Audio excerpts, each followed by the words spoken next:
Hey everybody, hi, I'm back. It's 8:57 p.m. on Wednesday, June 3rd. I guess this is a week since my last live stream. I have been very busy trying to find new songs. I've been learning how to use Logic Pro software to duplicate all of my old copyright song tapes. And so I've got a few songs of mine from 1981 tonight as part of this live stream. But I want to start by just tagging on to the end of that session we did on May 20 about Mehera. That's Mehera. And I left out two stories, but one of them connects to this song from 1981. I did talk about Mehera's grief at Baba's passing. If you think of Mary Magdalene after Jesus' crucifixion, something like that, the intimate woman disciple, her personal loss was immense, and for years she couldn't even mention Baba's name without tears. Light flowing through every pore of her body, but tears. And at some point I wrote this song. A friend asked me this week if I ever felt like I missed not meeting Mayor Baba in person, and of course I never did. I never did feel that. Thank you, baby. You all know Elena. Elena loves to be here and for these live streams. Anyway, if I missed being in Baba's physical presence, and I said no, because from the moment I connected with Mayor Baba, he is present. He is present, always present. But later I remembered there was a time where I thought, yeah, I really felt to be with you physically. What a wonderful thing now. And to have that conscious memory this time.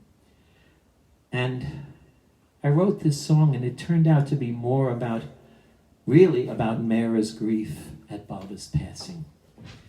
And I call it Mehera's song, but it's also called Come Back, Beloved. And when Baba was in the crypt, in his tomb, for 7 days before his body was covered, there are pictures of Mehera pleading with Baba, come back, why didn't you take me, why did you leave me? It's the unique relationship of being both God and man. God is here, but the God-man was withdrawing. So anyway, here's the song.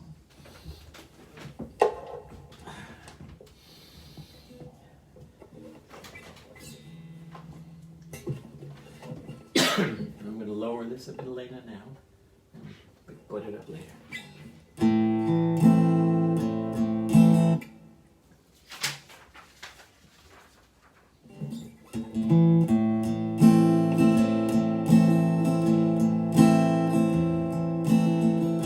You went away and left the flowers weeping. You hung the day as a new world's morning sky. You crept away while your lovers all were sleeping.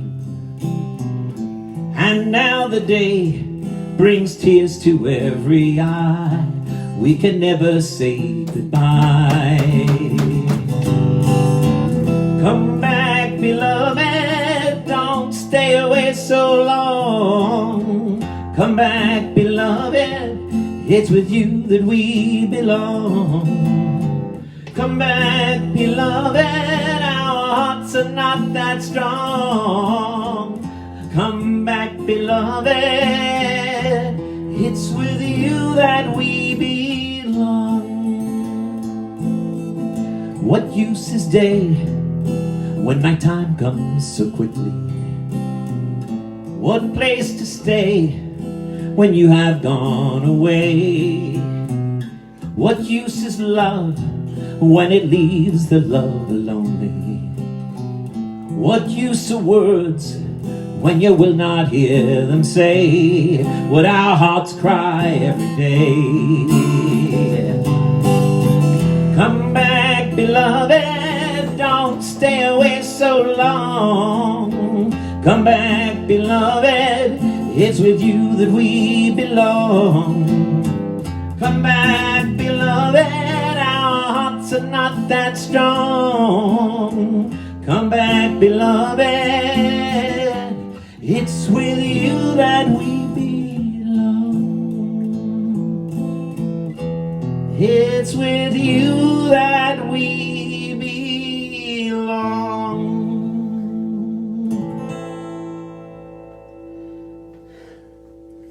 Thank you, sweetheart. Thank you.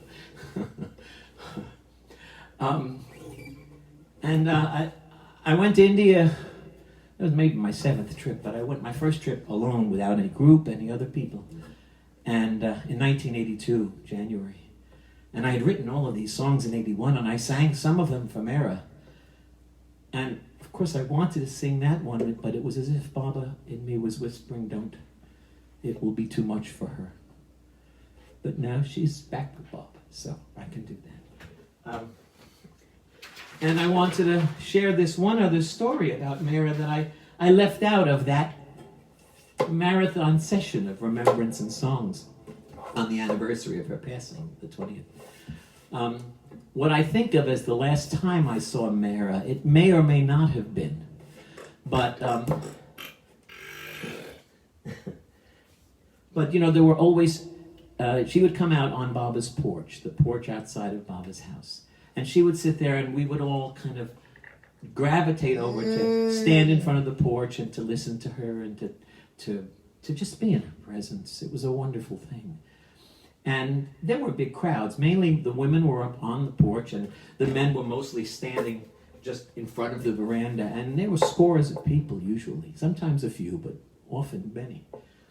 And on this occasion, it was my last day in Meherabad before coming back to the States. And she was so crowded with so many people, and it was time for me to get back and to get in my taxi to go to the airport to fly home. And I just stepped back amidst the crowd by the veranda, and I just went, Jai Baba, Mehera.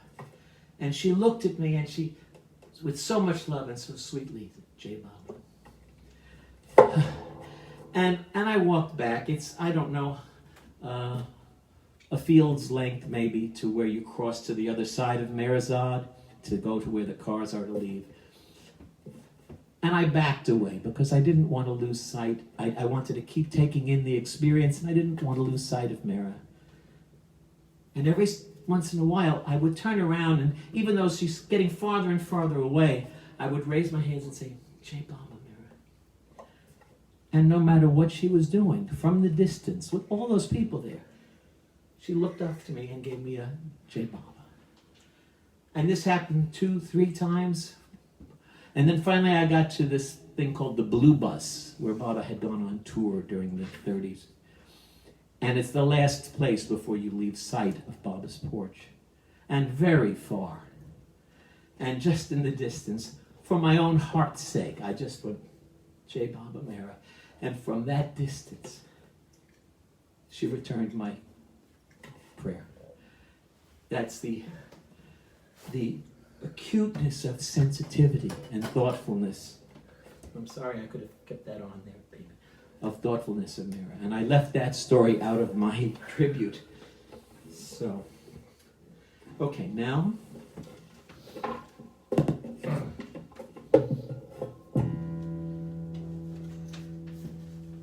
What I have coming up next is I will read a few more stanzas from Francis Brabazon's epic poem of love called Stay with God. And then I will read a song, play a song of mine, which I had to relearn it, but I think it's really beautiful. I love it. It's called Where the Winds May Blow, kind of about surrendering to where life takes you with some trust and some surrender.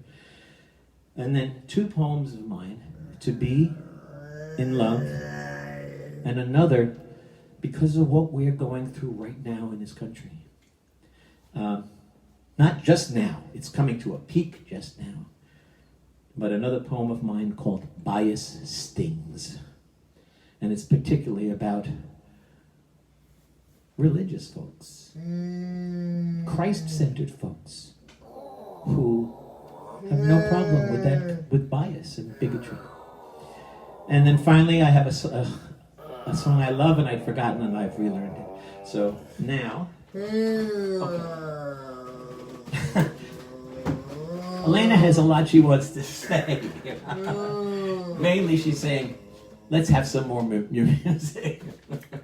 You see how she loves it from the way she's responding. But so these are, we left off with the tales of Shamsi Tabriz and Rumi, Jalaluddin Rumi, his disciple. And now Francis says, let us return to the tale. But when did we ever leave the tale? That which furthers our argument is not really a digression. The point we have been explaining is that the true master has two sides, the gentle and the strong, the smooth and the rough, just as the world of people has two sides to it, the woman whose mystery is in her gentleness, and the man whose strength is in his pride. These two, the shadows of the loveliness and glory of God. Quote, the Manzilimim lasted as long as the money lasted. Then we came over to Arangown, Baba said. Arangown village on the Deccan Plateau, 5 miles south of Ahmednagar. Edge of monsoon belt, dry, only 8 to 10 inches sometimes. They did not settle here, but were soon off on the roads again, for a whole year from place to place, as far as Iran, with Baba fasting, not for his own sake, since he is perfect, but as part of his work for men. Quote, for reasons of work I was then doing, I took food and drink at fixed intervals of 36 hours or more. At times, for a week or two at a stretch, I remained on a few sips of tea, milk, or soup each day, suffering weakness as anyone else who fasts. Unquote. Suffering weakness, okay. Always they would be going to settle, but as soon as the disciples began arrangements, he would order the wandering resumed.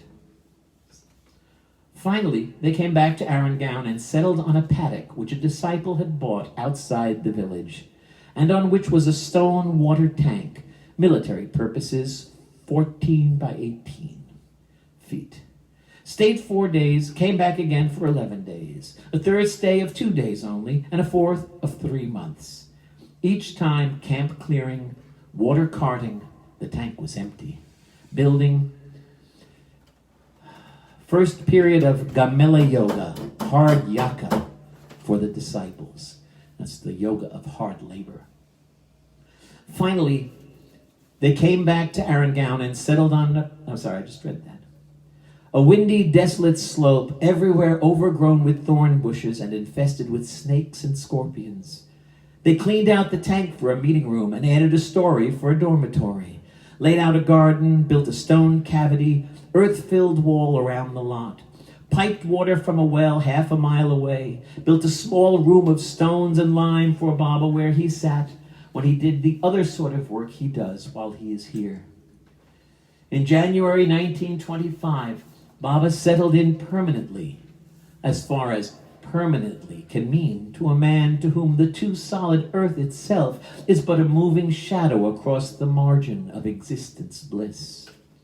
In July same year, he began that silence, which he will not break till he speaks that word, which will release another Noah flood of destruction of falseness, and of his ark, refuge and sustaining and bliss transforming place of all that is true and useful to good, upbearing. That same silence he returned to, as was before he spoke the word which was his question, who am I? And birthed a world of universes and a universe of 3 worlds. Spun them around upon the axis of his own name and groped his way through all the forms to man, to perfect manhood. The same silence, but now of knowledge bliss, pregnant equipoise of action. And we'll pick up next time with the 63rd stanza of Book 1, which talks about some of the things that happened in Meherabad in those early times. Wondrous things. Okay. Helena, I know you've been... Yes, she'd rather be with the music. I know.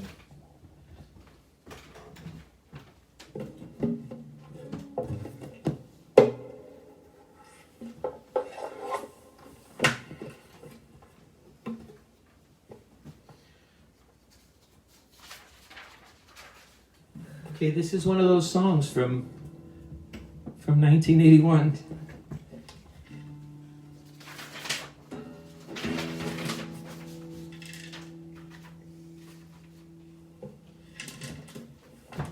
Where the winds may blow.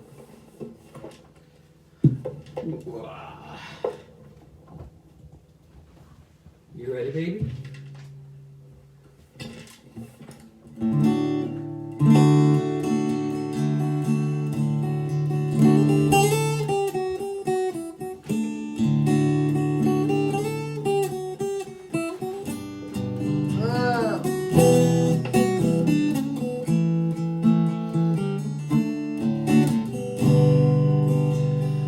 I can feel it when you call my name,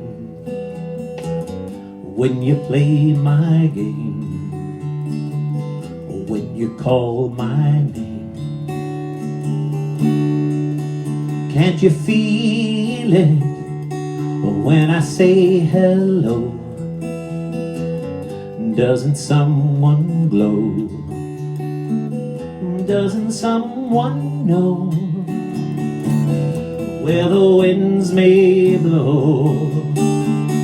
Where the winds may blow? Where the winds may blow?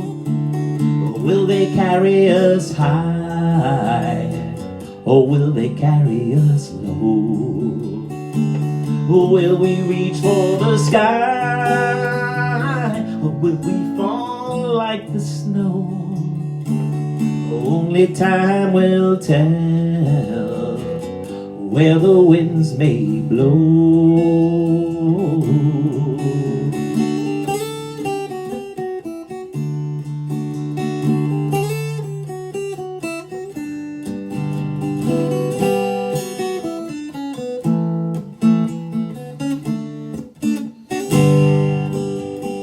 Can you feel it?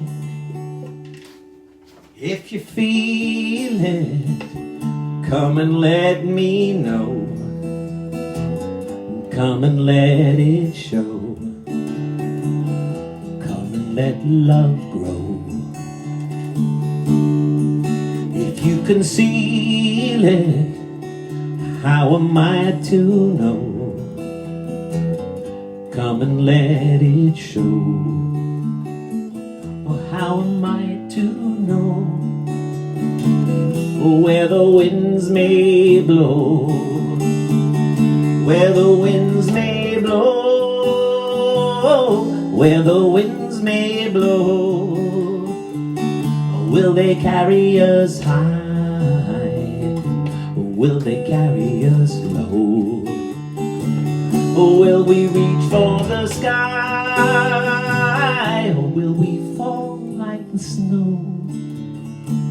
Only time will tell where the winds may blow.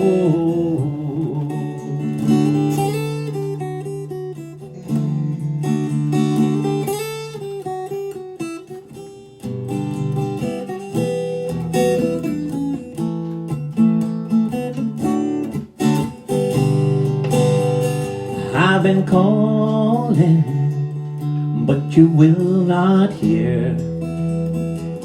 What have we to fear when there's love so near? I've been calling, but there's no one there. We've got love to share.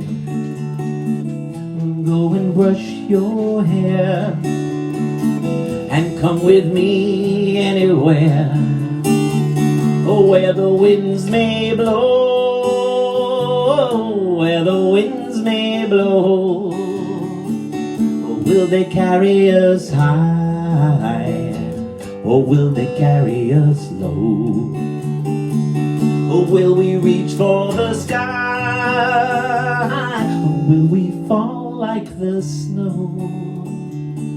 Only time will tell where the winds may blow.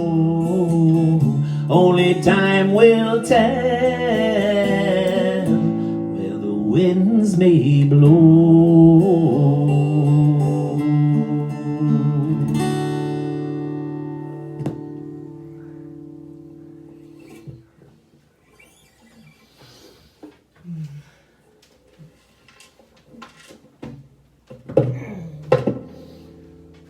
Okay. Yes, sweetheart. Thank you. Thank you, thank you. It would be better if you didn't chew your fingers, baby. But thank you so much. I know. Okay, so the next of these two poems. This is also from a book that I put this together in 2001. It's called How Love Thrives, The Journey of the Modern Mystic. And this was a little booklet of excerpts that I sent off, and I was very fortunate that in August of 2001, just before his passing, Baba's close disciple Erich read it. And there are pictures of him reading it. And anyway, I've got two poems in here that I would like to share. This one they all have an introduction, but this has a small introduction. It's in the chapter on relationship. The ego has its own agenda for relationships, which really has nothing to do with love. Its love is more about what it can get to make up for its perceived deficiencies, the deficiencies it perceives in you.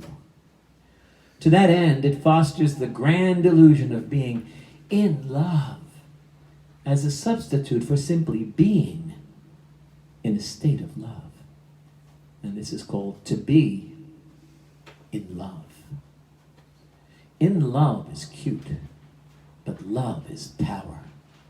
In love is sweet, but love is lasting. In love exhilarates, love sustains. In love is blind. Love sees it all and keeps on loving. In love honors the beloved's illusion.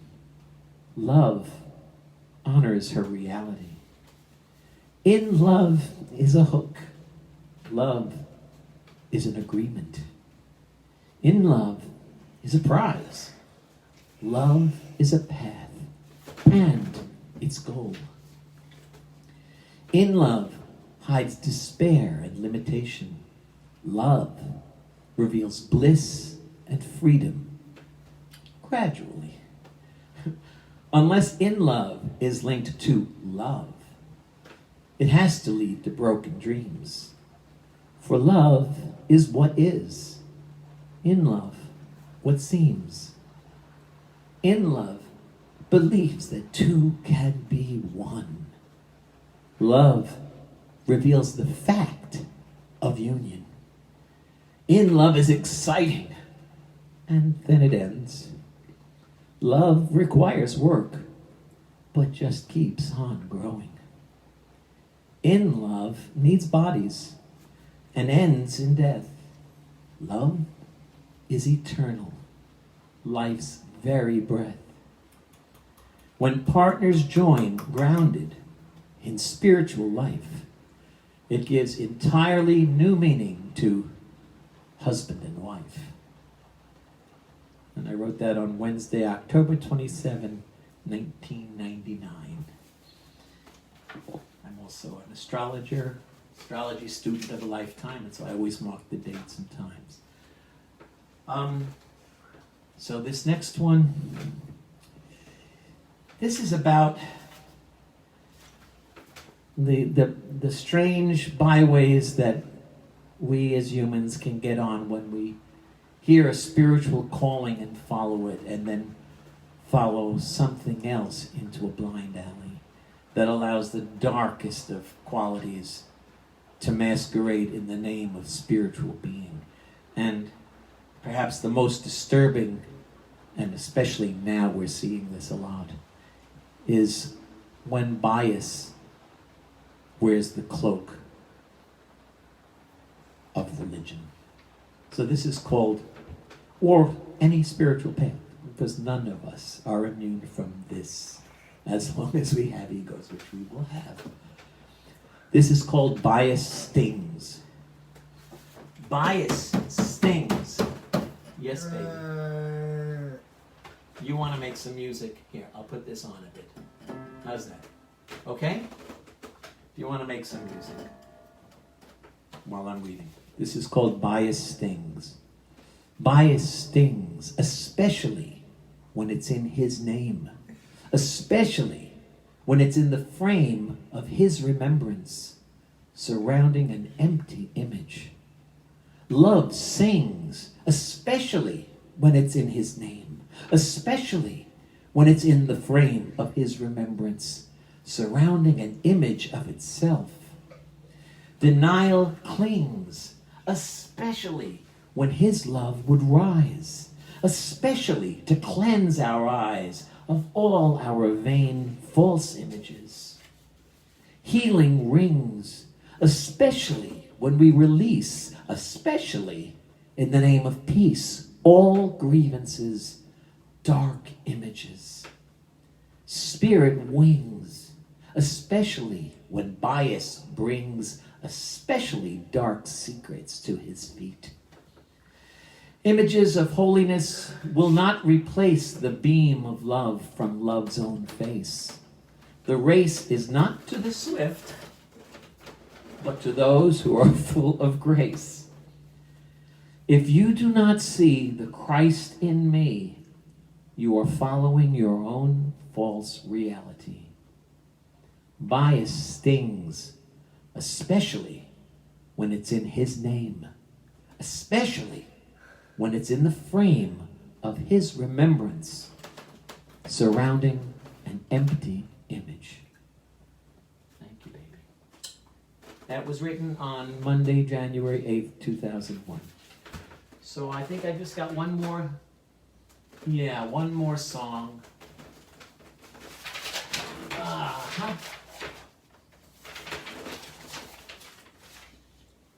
This one I remembered.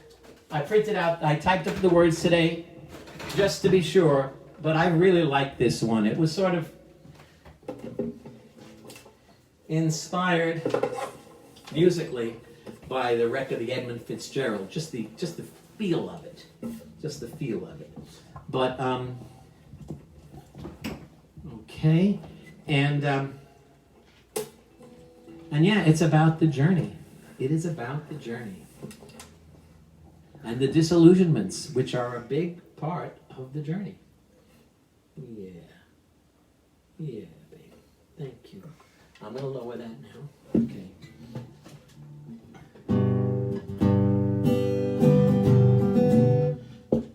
It's called I'm a Singer Sailing on the Sea.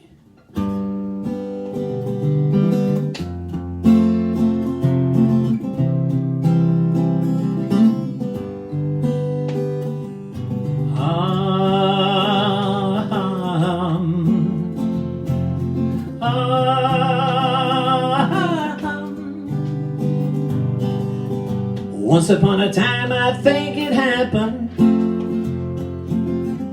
Love was something given for free. Was it only an illusion? Or is it our destiny? There was a time when I was searching. There was a time when I was free. Now my ship is wildly lurching on the waves of a rowdy sea.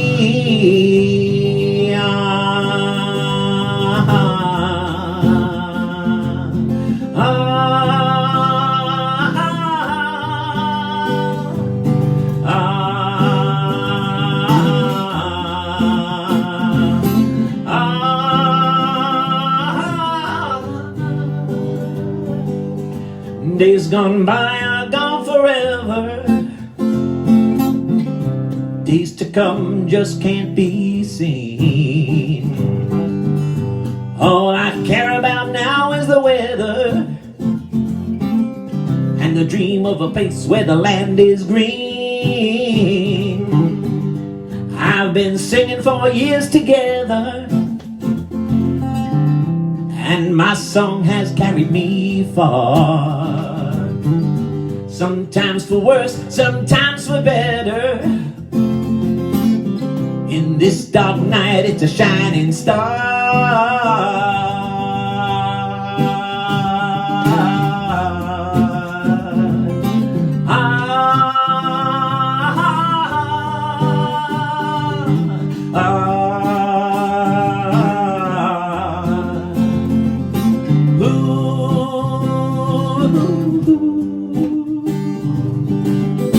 There was a time when I was lonely. There was a time when chains bound me. There was a time when there was a one and only. There was a time when the only one was me.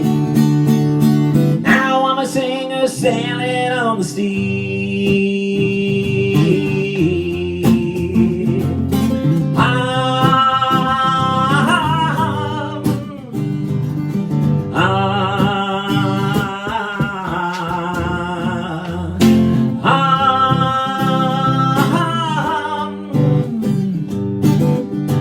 Everybody's got their own religion. That mine is music is simple to see. With a little bit of love to feed the singer, and a little bit of light so he can see. There's no sense in conversation unless there's some kind of music in the air. That's my personal revelation. And if you don't believe me, well, I don't care.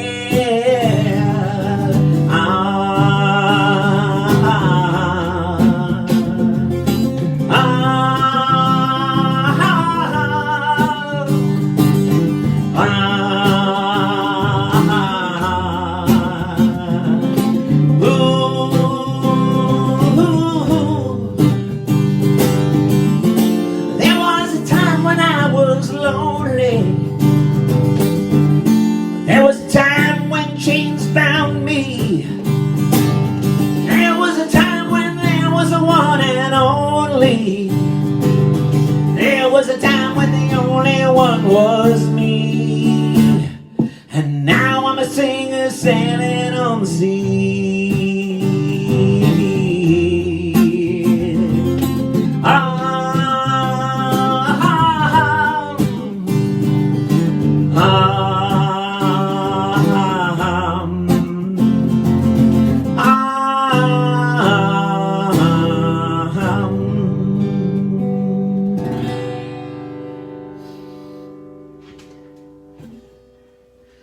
Okay, well that's it for today, and I'm so glad, oops, sorry, I was clumsy at the end. I have missed you all so much, and I had to force myself to not do this several times over the past week.